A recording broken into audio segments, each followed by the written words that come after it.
सुन रहे हैं और जितने लोग इस फेसबुक पर कथा सुन रहे हैं, जितने छिंदवाड़ा की पवित्र भूमि पर कथा सुन रहे हैं, हम इनसे पूछना चाहते हैं,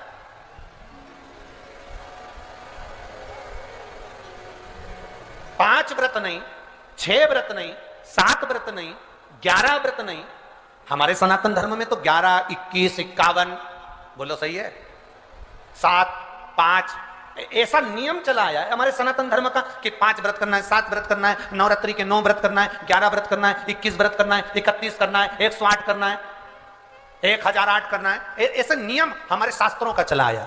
फिर आखिर 5 व्रत नहीं, 7 व्रत नहीं, 6 व्रत नहीं, 4 व्रत नहीं, 3 व्रत नहीं, 16 व्रत का नियम कहां से आया? 16 व्रत ही क्यों? 15 नहीं, 14 नहीं, 13 नहीं, 12 नहीं, 11 नहीं, कितने? 16।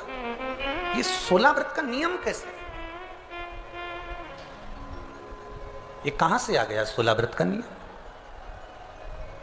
कोई आपसे पूछ सकता है, आपके घर के बच्चे कह सकते हैं, मम्मी ओ माँ क्या कर रही हो? मैंने कहा बेटा मैंने 16 सोमवार के व्रत उठाए। 16 सोमवार के व्रत उठाए? हाँ। क्या करती है उसमें? बेटा शाम के समय जब तीसरा पहर होता है, प्रदोष काल होता है, प्रदोष का जो समय होता है, शाम का जो समय होता है, उस शाम के समय पर हम 16 सोमवार का पूजन करते हैं। शिव जी का शिवलिंग का निर्माण करना या शंकर भगवान का शिवलिंग में उसकी पूजन अर्चना करना, उसका निर्माण करना और पूजन करके जो भी चीज से हमने सोमवार करे हैं, जो 16 सोमवार के प्रथम सोमवार में चूरमे से करो, चाहे तुम बेलपत्री से करो, चाहे तुम मिश्री से करो, जिससे तुम पहला व्रत करोगे, 16 की 16 व्रत उसी चीज से होंगे, उसी प्रसाद से होंगे। तो बच्चे कहेंगे माँ ये 16 व्रत का विधान कहां से आया, 16 व्रत का नियम कहां से आया? आपके बच्चे पूछ सकते हैं, आपसे पूछेंगे, आपके बच्चे आपसे पूछेंगे कि ये 16 व्रत का विधान कहां से आया, 16 व्रत का नियम कहां से? तब आपको बताना है। अवंतिकापुरी उज्जैनी में एक कन्या रहती थी जिसका नाम सुगंधा था। बड़े ध्यान से सुनना, 16 सोमवार के व्रत तो आपने बहुत करे हैं, पर 16 सोमवार में 16 सोमवार का नियम कहां से आया?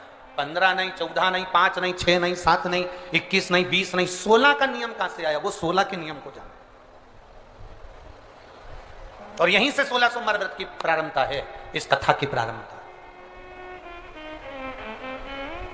और जिन जिन को स्मरण में ना हो, मेरी माताओं से निवेदन है, जिनको नहीं मालूम है कि 16 सोमवार के 16 व्रत का विधान कहां से आया, उनको आप सुना सकते हो, आप उनको बता सकते हो। अवंतिकापुरी में एक सुगंधा नाम की एक बड़ी सुंदर कन्या रहती थी, बड़ी सुंदर थी। उसमें उसके चेहरे पर बड़ा आकर्षण था, उसके चेहरे पर बड़ी चमक थी, उसके चेहरे पर बड़ी रौनकता थी, बड़ी रौनक। अब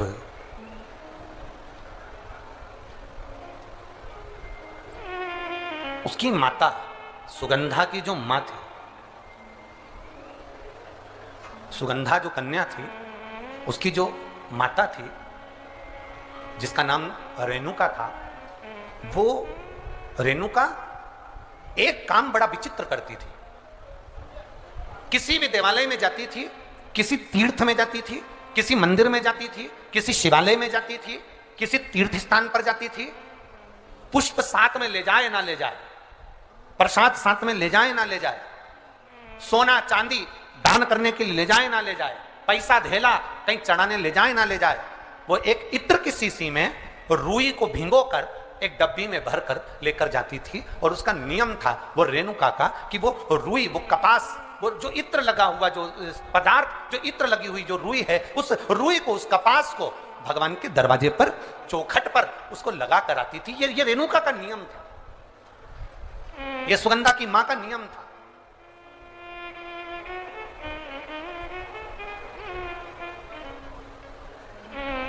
एक नियम हमारी जिंदगी में हम जो लेते हैं, वो नियम हमारे लिए सिद्धता देता है।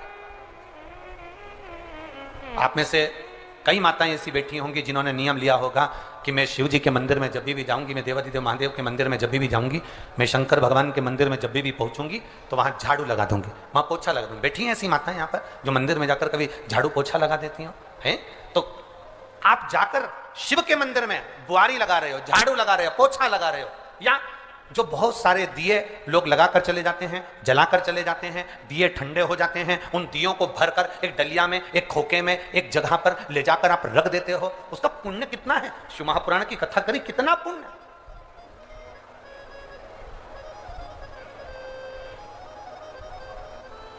गुरु नानक देव जी ने तो अपने शिष्य वाले से कहा था, गुरु नानक देव जी अपने शिष्य से कहते हैं, संत शिरोमणि में भी शिरोमणि परम पूज्य गुरु नानक देव जी अपने शिष्य बाले से कहते हैं, बाले सुन, भंडारा करने वाला भंडारा करे, लंगर करने वाला लंगर करे, चखने वाला चखे, करने वाला करे। अगर भूलवश भी बाले, अगर कोई भूलवश भी उस लंगर के स्थान पर से मात्र एक गीला कपड़ा कर कर, एक पोछा कर कर, एक बुआरी सवार नहीं कर कर अगर निकल भी जाता है तो वो अपनी जिंदगी के कई दुखों को समाप्त कर जाता है। गुरु नानक देव जी कह रहे हैं बाले से।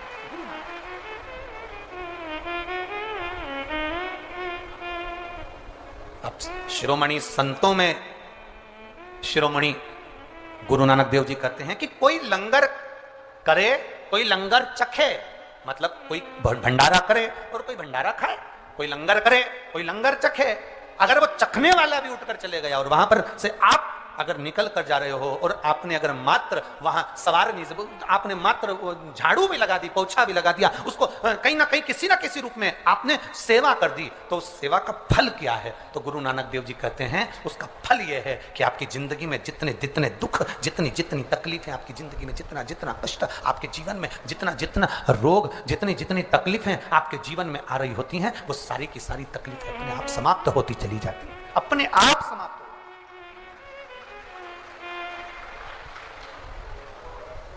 अब रेणुका नियम था, एक इत्र की शीशी में से इत्र निकाल लेती थी, उस इत्र को रेणुका वो भगवान की जो चौखट थी, भगवान का जो द्वार था, भगवान की जो दरवाजा था, भगवान का जो द्वार था, भगवान की जो चौखट थी, उस चौखट पर उसको लगा देती रेणुका। उसका फल क्या मिला? अभी इस पत्र के माध्यम से अपन ने सुना, इन्होंने जो फोटो लगाए करे सब, इस पत्र के माध्यम से अपन ने देखा कि डॉक्टर ने कह दिया, डॉक्टर ने बोल दिया कि गर्भाशय में जो बच्चादानी है उसमें इतना तत्व नहीं, इतना बल नहीं है उस बच्चेदानी में कि वो बच्चा सहन कर ले। पर पहले भी आपको कथा में कहा, देवता देते हैं पल्ला झाड़ कर और महादेव देते हैं छप्पर फाड़ कर।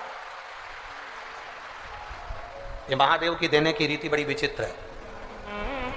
आपने टीवी पर कई बार कथा सुनी होगी, उस कथा में आपने बहुत सारे बच्चों को देखा होगा कि जिन्होंने महादेव से प्रार्थना करी तो महादेव ने थोड़ा बहुत तो देता कहाँ है, मेरा महादेव देता है तो बहुता में देता है, कुछ थोड़ा बहुत देता है। भगवान कृष्ण ने शंकर भगवान की आराधना गर्गाचार्य बाबा के कहने पर करी थी और भगवान कृष्ण के घर में एक भी औलाद नहीं थी, एक संतान नहीं। और भगवान कृष्ण ने गर्गाचार्य बाबा से पूछा था, मेरे घर में औलाद नहीं, संतान नहीं, क्या करूं? शंकर भगवान की आराधना करो, एक एक रानी के साथ बैठकर 11-11 दिन तक शिव जी की भक्ति करो। भगवान कृष्ण ने 11-11 दिन तक एक एक रानी के साथ बैठकर भगवान शंकर की आराधना करी। आखिरी में देवादिदेव महादेव प्रसन्न होकर वर दे दिए। कृष्ण भगवान को वर दिया, हे कृष्ण, तुमने मेरी आराधना 11-11 दिन तक एक एक रानी के साथ करी है, तुम्हारी एक एक रानी से 11-11 संतान होगी, 10 छोरा 1 छोरी। भगवान कृष्ण के यहाँ एक एक रानी से हुए 1,77,186 बच्चे भगवान कृष्ण के घर में शिव जी की कृपा से।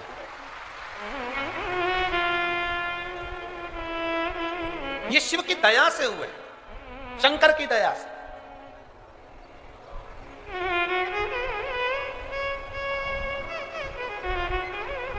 पर आज के जमाने के लोगों को तो धन्यवाद देना भी नहीं आता, धन्यवाद तो जाने दो, बधाई देना भी नहीं आती। फेसबुक पर ऐसी बधाई देते हैं कि उसको देखकर अपने को शर्म आ जाती। एक व्यक्ति की यहां पर बच्चा हुआ और उसने फेसबुक पे बधाई लिखी, मेरे मित्रों को बहुत बहुत साधुवाद। आपका आभार मैं जिंदगी भर नहीं भूलूंगा। बताओ, औलाद तेरे यहां हुई, आभार तो उनका कर रहा है, लिखना ही नहीं आता। फेसबुक पर, यूट्यूब पर, इंस्टाग्राम पर अपन 24 घंटे लोगों को इंप्रेस करने में लगे हुए हैं। कैसे ना कैसे मैं इसको इंप्रेस कर लूं। अब दूसरे को इंप्रेस करने के चक्कर में अपनों को इग्नोर कर रहे हो, अपनों को छोड़ रहे हो और दूसरे को पकड़ रहे हो और आस लगा कर बैठे हो मेरी पत्नी जब मैं बीमार होऊंगा ना तो मेरी पत्नी मुझे हॉस्पिटल ले जाएगी। पत्नी भी इंतजार कर रही है कि जितने तुम्हारे व्हाट्सएप पे दोस्त हैं ना उनको बुला लेना। मैं काय को मैं तो जाऊंगा क्या, मैं काय को। 5000 लोग मेरे से इंस्टाग्राम पर जुड़े हैं, 5000 लोग मेरे से फेसबुक पर, 8000 मेरे यूट्यूब पर। इतने मेरे लोग, मेरे दोस्त मुझसे जुड़े हुए हैं। एक बार मोबाइल पे लिख के डाल दे मेरी आर्थिक स्थिति बड़ी कमजोर हो गई है, केवल मुझे 3 लाख रुपए की जरूरत है। जितने जुड़े हैं सब लेफ्ट, सब लेफ्ट।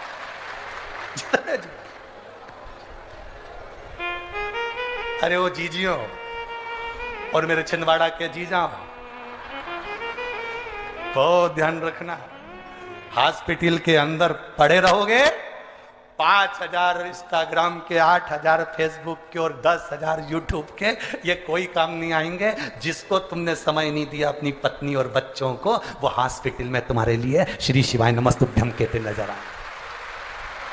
भगवान से प्रार्थना कर रहे होंगे हमारे पति के प्राण बचा लो बाबा, मेरे पति को बचा लो, मैं तुम्हारा पशुपति व्रत करूंगी, सोमवार का व्रत करूंगी। महादेव कहेंगे इसने तेरे को रत्ती भर का समय नहीं दिया, दिन भर रात को सोया तो भी। एक बार पत्नी ने घूर के देखा तो उधर, दिन भर लगा। अब तू के कि मैं सोमवार का व्रत करूं, पशुपति व्रत करूं, इनकी उम्र बढ़ा दो। भगवान बोले अब मैं तू बता क्या करूं। फिर भी पत्नी कहेगी भला है बुरा है जैसा। समझ में आ गया क्या? वही तार वाली चोटी, भला है बुरा है जैसा भी है, मेरा भेरू तो मेरा भेरू है। अब करे सो क्या, कहां जाए? शिव की आराधना में, भक्ति में, भगवान की आराधना में, भगवान के चित्त स्मरण में हमारी चित्त वृत्ति को हमें रखना। हम किससे आस लगा कर बैठे, किससे आस? अरे देख लिया संसार हमने, देख लिया सब मतलब के यार हमने, देख लिया झूठे नाते झूठे रिश्ते, झूठे नाते झूठे रिश्ते, अरे झूठा है संसार हमने देख लिया, सब मतलब के यार हमने देख लिया। ये किससे आस लगा कर बैठे?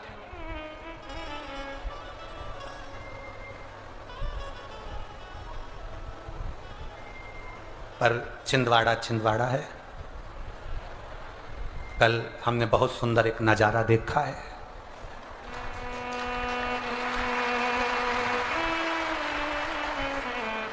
जब हम आए बहुत सारे लोग बिल्डिंगों पे खड़े थे, एक पति और पत्नी भी खड़े थे। बहुत गजब का नजारा था दोनों का। दुकान का नाम नहीं बोलूंगा, नहीं बोलूंगा।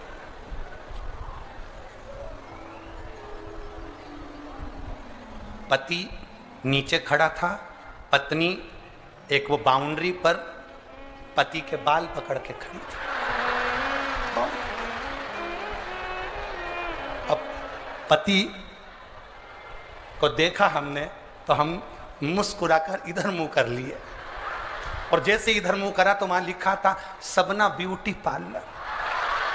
हमने भी गजब, हमने कहा बताओ यहाँ का नजारा तो याद रखिए। भगवान बड़ा विचित्र नजारा। बोल बम का नारा है और इतनी सी आवाज में कल्याण तुम्हारा है। अरे बोलो जम के, बोल बम का नारा है। आप कितने जोरदार बोले, ऐसे ही बोलना चाहिए। दीन बंधु दयालु दया कीजिए, जो जम के नहीं बोले उसको उठा लीजिए।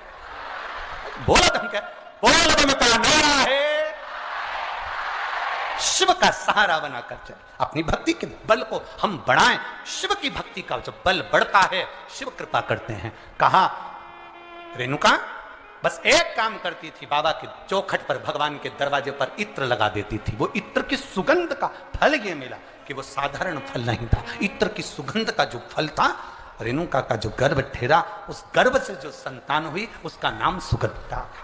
सुगंधा अवंतिकापुरी में रह रही है, अवंतिकापुरी। और अवंतिकापुरी में सुगंधा रह रही है, उसके शरीर की गंध, क्योंकि इत्र, बाबा को, भगवान को इत्र का समर्पण किया, उसका फल तो मिलता है, उसका फल कभी समाप्त नहीं होता। हमारा निवेदन है, शिव जी के मंदिर में अगर आप एक लोटा जल समर्पित कर रहे हो, शंकर जी के मंदिर में आप अगर एक लोटा जल लेकर जा रहे हो, शंकर जी के मंदिर में अगर एक लोटा जल समर्पित कर रहे हो, आपके घर के पास में जो शिवालय हैं वहां जाकर अगर आप एक बेलपत्री समर्पित कर रहे हो, वहां पहुंचकर आप मंदिर की सफाई कर रहे हो, वहां पहुंचकर आप भगवान की भक्ति कर रहे हो, श्री शिवाय नमस्तुभ्यम बोल रहे हो, ओम नमः शिवाय बोल रहे हो, नमः शिवाय बोल रहे हो, तुम्हारी मर्जी पड़े जो नाम का विस्मरण कर रहे हो, तुम्हारा करा गया वो पुण्य, तुम्हारा करा गया वो भजन, तुम्हारा किया गया वो मंत्र जाप खाली नहीं जाए, वो खाली नहीं जाए। रेणुका के संतान, अब वो संतान तो हो गई, पर वो संतान ने जो जन्म लिया उसके शरीर से इत्र की सुगंध आ रही है, उसका नाम रख दिया कन्या का सुगंधा, उसका नाम था कन्या। बड़ी सुंदर थी, बड़ी सुंदर, बड़ी सुंदर। उसकी सुंदरता का कोई बखान नहीं कर सकता। देखो, भगवान के दरवाजे पर जाओ तो ये विचार मत करना कि मैं भगवान के आई हूं, भगवान मुझे स्वीकार करा कि नहीं करा, भगवान ने मुझे देखा कि नहीं देखा, भगवान मुझे स्वीकार करे कि नहीं करे। जब कोई हमारा फोटो लेता है या हम स्वयं सेल्फी लेते हैं या कोई फोटो लेने वाला होता है तो हम उससे कह देते हैं, कितनी चिंता रहती है हमको, हम पूछते हैं मेरा फोटो आया कि नहीं आया, बोलो सही है कि गलत है, बोलते कि नहीं बोलते, मेरा फोटो आया कि नहीं आया, अपन पूछते हैं मेरा फोटो आया कि नहीं आया। तो महादेव भी कहते हैं छिंदवाड़ा में रहने वाला मेरा भक्त शिव कथा में आया कि नहीं आया, वो भी पूछते। एक एल्बम तुम्हारे पास है, जिस एल्बम में तुम्हारे रिश्तेदारों के फोटो होंगे, तुम्हारे फोटो होंगे, तुम्हारे संबंधियों के फोटो होंगे, और एक एल्बम मेरे देव अधिदेव महादेव के पास में है जिसमें शिव भक्तों का चरित्र है, शिव भक्तों का शंभु शरणे पड़ी मांगू घड़ी रे, दुख काटो दया करी ने दर्शन। शिव तत्व की संतान जन्म ली, शरीर में सुगंध है, कन्या बड़ी सुंदर है, बड़ी सुंदर कन्या, जिसको देखकर मां आनंदित हो गई, मेरी बेटी इतनी सुंदर, इतनी सुंदर। और हो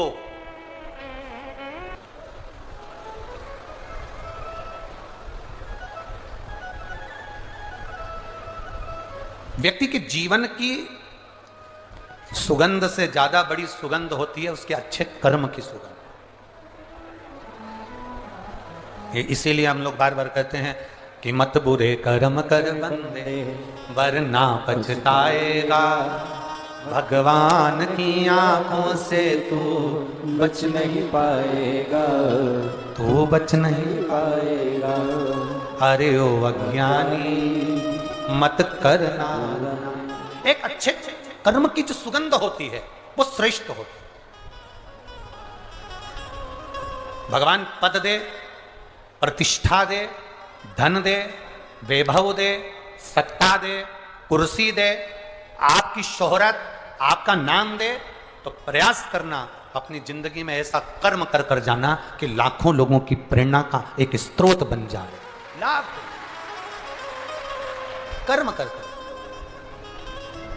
पहले हम छिंदवाड़ा आए, पर जो छिंदवाड़ा का ये देखा जाए ठाट चाहे वो किसी भी रूप में छिंदवाड़ा का आप ठाट देखेंगे तो किसी बड़े शहर से छिंदवाड़ा कम नहीं है महाराज। उसके लिए बहुत बहुत साधुवाद है, बहुत बहुत उसके लिए बहुत बहुत साधुवाद।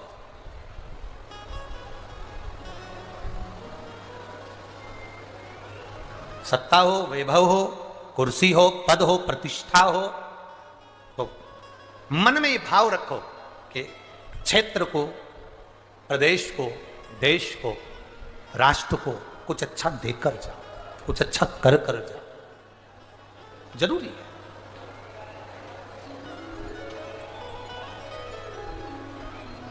शिव कथा कह रही है, सुगंधा के शरीर की गंध, सुगंधा के शरीर की जो गंध थी सब दूर फैल रही, हर जगह पर वो गंध जा रही है।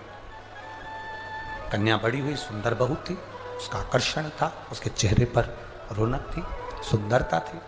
अब वो सुंदरता तो थी, साथ में उसके शरीर की जो गंध थी, उसके शरीर की जो सुगंध थी वो बड़ी प्रबल थी, बड़ी प्रबल।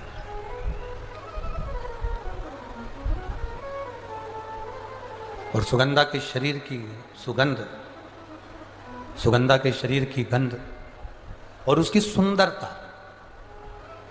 बढ़ती चली गई, बड़ी।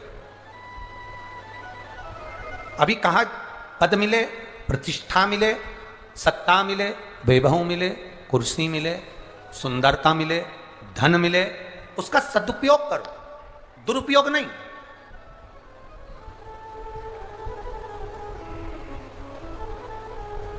भगवान ने अगर आपको सुंदर बनाया है, भगवान ने यदि आपको कुछ दिया है तो उसमें अहंकार नहीं आना चाहिए, उसमें अभिमतता नहीं होना चाहिए। अहंकार देवऋषि नारद को भी आ गया था कि मैंने कामदेव को जीता है, मैंने काम को जीत कर रखा है, मैंने काम को अपने वश में कर रखा है, मैंने कामदेव को अपना कर रखा है। जिस कामदेव को देवाधिदेव महादेव नहीं जीत पाए, जिस कामदेव को स्वयं शंकर भगवान नहीं जीत पाए, उस कामदेव को देवऋषि नारद कहते हैं मैंने जीत कर रखा। मतलब मैंने काम को जीता तो मैं सुंदर हूं। और अपनी सुंदरता का बखान करने के लिए एक सत्ता में, एक सभा में जाकर बैठ गए। उस सभा में कन्या का स्वयंवर था, भगवान से वर प्राप्त किया था कि ऐसी सुंदर मेरी काया बना दो जिससे ये कन्या मेरे गले में माला पहना दो। और वो सुंदर था। देवऋषि नारद के अभिमान को तोड़ा भगवान विष्णु ने, देवऋषि नारद की अभिमत्ता को तोड़ दिया भगवान विष्णु ने। देवऋषि नारद की जब अभिमत्ता को, देवऋषि नारद के जो अभिमान को भगवान नारायण ने तोड़ दिया। और क्या मान करे रे काया का, क्या मान करे रे काया का, के काया माटी मिल जाएगी राम भजरे। सुगंधा का शरीर सुंदर था, सुगंधा का स्वरूप सुंदर था, सुगंधा का चेहरा सुंदर था, सुगंधा के शरीर में सुगंध बहुत थी, तो उसका लाभ सुगंधा ने गलत जगह पर किया। सुंदरता का प्रतीक होकर सुगंधा अपने शरीर की गंध फैलाती और कई युवाओं को, चाहे वो ब्राह्मण हो, चाहे वो क्षत्रिय हो, चाहे वो वैश्य हो, चाहे वो शूद्र हो, कोई भी हो, सबको अपनी ओर आकर्षित कर लेती।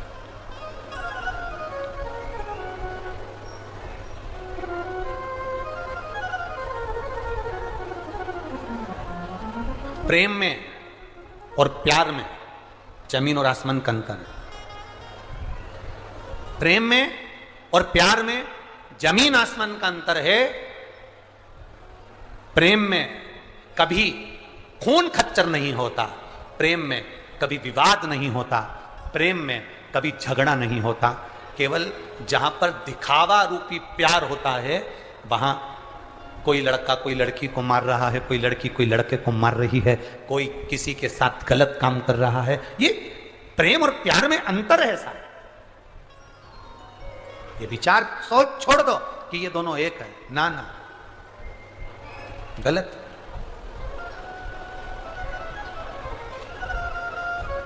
प्रेम में त्याग होता है। राम जी ने अपने भाई भरत जी के लिए राज सत्ता का त्याग कर दिया। भरत जी ने अपने भाई राम जी के लिए राज सत्ता का त्याग कर दिया। लक्ष्मण जी ने अपने भाई राम जी के लिए घर का त्याग कर दिया। शत्रुघ्न ने अपनी सत्ता का त्याग कर अपने भाई के लिए भरत जी की सेवा में लग गए। ये त्याग है, प्रेम है। लोगों ने प्रेम और प्यार को एक कर दिया कि ये दोनों एक है। नहीं नहीं, दोनों एक हो ही नहीं सकते, दोनों में एक रह ही नहीं सकते, दोनों एक है ही नहीं। शिव कथा कह रही है, सुगंधा ने शरीर के बल पर कई लोगों को अपने कब्जे में कर लिया। लोग कह देते हैं कई बार कि मैंने उसको अपनी प्यार के जाल में फांस कर उसको अपनी मुट्ठी में रखा है।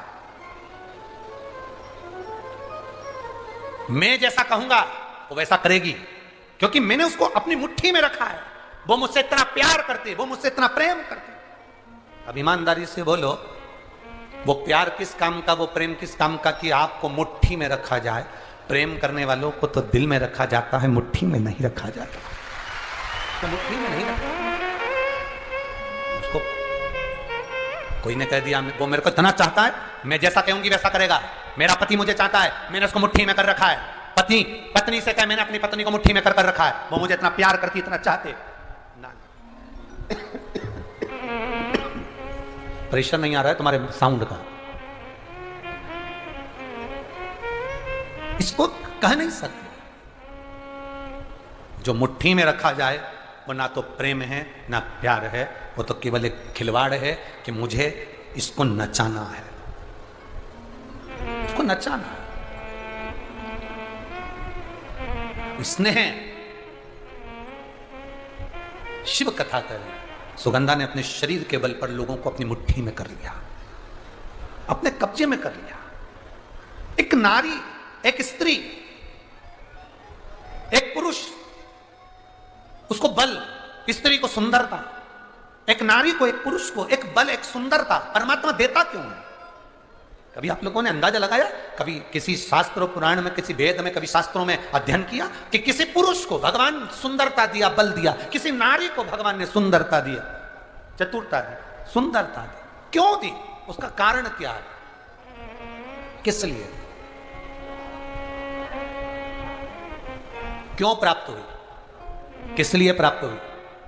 शिव महापुराण की कथा में मां पार्वती जी जब उमा बनकर जन्मी थी, माता पार्वती का ये पार्वती अवतार तो 52 नंबर का है। 51 जन्म माता पार्वती के पहले हो चुके हैं, 51 जन्म। उसमें से जो उमा जन्म माता पार्वती का है, जब माता उमा बनी शंकर भगवान महेश बने थे, इसलिए उनको उमा महेश कहा गया। तो उमा माता ने भगवान शिव जी से पूछा था, भोलेनाथ जी एक बात बताइए, हम आपसे पूछना चाहते हैं, हमें केवल इतना बता दीजिए कि नारी की सुंदरता नारी को क्यों प्राप्त होती, किस लिए प्राप्त होती? तो देवादिदेव महादेव ने कहा था, सुनो पार्वती, ये नारी की जो सुंदरता है ये किसी पर पुरुष को रिझाने के लिए नहीं है। ये नारी की सुंदरता उसके हृदय के भाव को जनमानस तक पहुंचाने के लिए है कि मैं अपने हृदय से भी सुंदर भाव जनमानस को दे सकूं। एक शिक्षिका, आज शिक्षक दिवस है तो मैं कहूंगा, एक शिक्षिका, एक शिक्षक जब पढ़ाने के लिए स्कूल में जाता है, एक शिक्षक, एक टीचर, एक गुरु जब विद्या अध्ययन कराने के लिए जब पहुंचता है, विद्या अध्ययन कराने के लिए जब वो अपनी कक्ष में, अपनी क्लास में पहुंचता है, उस समय पर एक बात स्मरण में रखना, एक शिक्षिका अपने घर में अपने बच्चों को छोड़कर आती है, एक शिक्षक अपनी अभिमतता को अपने घर पर छोड़कर आता है, अपने बच्चों को जिनको वो पढ़ा रहा है, ये अंदाजा लगाकर बैठता है कि जिनको मैं ज्ञान दे रहा हूं उसमें से एक बच्चा कभी कलेक्टर बनेगा, तो कभी एसपी बनेगा, तो कभी एसडीएम बनेगा, तो कभी मिनिस्टर बनेगा, तो कभी मंत्री बनेगा। वो अंदर से अंदाजा लगा,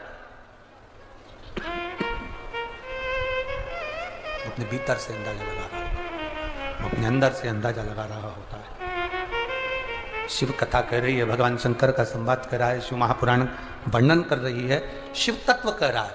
सुगंधा ने अपने शरीर के बल पर ना जाने कितनों को अपने काबू में कर लिया, काबू में तो कर लिया। एक दिन क्या हुआ, अवंतिकापुरी में ऋषियों का आगमन हो गया। ऋषि कुमार आए, अवंतिकापुरी में बैठे और छिपरा माँ के तट पर बैठकर अवंतिकापुरी में ऋषिगण सबकी सब तप साधना में लीन होने लगे। इनकी सुंदरता को देखकर, इनके स्वरूप को देखकर सुगंधा ने विचार करा, क्यों ना इनको भी मैं अपनी मुट्ठी में कर लूं, इनको भी मैं अपने कब्जे में कर लूं और इनको भी मैं अपनी चाल में चलाऊं। सुगंधा ने अपने शरीर की सुगंध के माध्यम से ऋषियों के सामने अपनी सुंदरता का जाल फैलाना प्रारंभ किया। जब अपनी सुंदरता का जाल सुगंधा ने फैलाना प्रारंभ किया ऋषियों को अपना बनाने के लिए। जब जाल फेंका, अपनी सुंदरता का, अपनी सुगंध का जब जाल फैलाया, उस सुगंधा ने एक ऋषि कुमार ने अपने ऋषियों से कहा कि ये कन्या जो सामने नजर आ रही है, ये कन्या श्रेष्ठ नहीं है, ये अपने काबू में ना जानो कितनों को कर चुकी है, तो ये अपने को भी कब्जे में करना चाहती है, ये अपने को कब्जे में लेना चाहती है, क्या करा जाए। ऋषियों ने कहा कोई बात नहीं, इसके माता पिता के कोई पूर्व के पुण्य होंगे जिसके कारण ये कन्या के शरीर में सुगंध आई है और इसका अवंतिकापुरी में जन्म हुआ है, ये पूर्व के कर्म होंगे। छिंदवाड़ा वालों के जितने भी श्रोता भाई बहन यहां पर कथा सुन रहे हैं, 16 सोमवार शिव महापुराण की कथा को 5 दिवस तक आप श्रवण कर रहे हैं, कभी अंदाजा लगाना कि आपके पूर्व के कोई पुण्य जरूर होंगे, उस पुण्य के बल पर यह शिव पुराण आपको मिली है। दुनिया का कोई बाबा, जोगी, सन्यासी, तपस्वी, कोई कथाकार हो, कोई महात्मा हो, दुनिया का कोई तुम्हारे दुख को नहीं मिटा सकता। दुख को तुम्हारी भक्ति, तुम्हारा भजन और तुम्हारा भगवान के प्रति विश्वास मिटा सकता, वो मिटा सकता। बोल बम का नारा है, तुम्हारे दुख को, तुम्हारा विश्वास, तुम्हारी भक्ति, तुम्हारा बल, भीतर की जो श्रद्धा है, तुम्हारा भगवान के प्रति जो विश्वास है, वो मिटा सकता। कोई कह दे तुमसे कि हम तुम्हारा दुख मिटा देंगे, समझ लेना पक्का झूठेला है, पक्का झूठेला। कोई तुमसे कह दे मैं तुम्हारा दुख मिटा दूंगा, फालतू की नौटंकी है। ना सियोर वाला महाराज किसी का दुख मिटा सकता है, ना दुनिया का कोई महाराज दुख मिटाएगा तो तुम जिस भगवान पर जल चढ़ा रहे हो, जिसका तुम नाम ले रहे हो, जिसको तुम पुकार रहे हो, वो दुख मिटा। तुम्हारा विश्वास, तुम्हारी दृढ़ता, तुम्हारी श्रद्धा, तुम्हारा भरोसा, वो दुख मिटा सकता। कौन मिटा?